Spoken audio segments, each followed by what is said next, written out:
Today's 2 Minutes of Science is all about how Velcro works. Velcro, that's the alternative to buttons and zippers. The fastener that's based on hooks and eyes. Is this the hook or the eye? This is really the hooky part.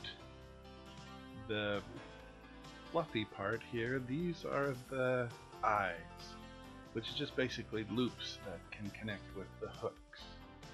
So what we want to do is look at this under a microscope and see how it works.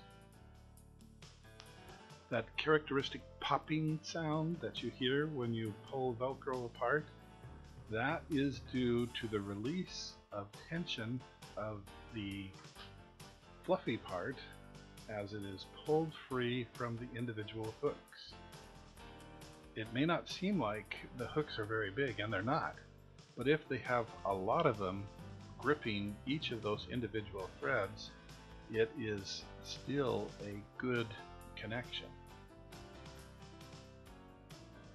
Now understand that the people who make Velcro do not make each individual hook on an assembly line, but rather they pick chemicals that, when combined together to make the polymers associated with it, have natural curls and ends on them so as to produce the environment that works effectively as a closure. So the Velcro is not just mechanics, it's chemistry. And this has been your 2 Minutes of Science.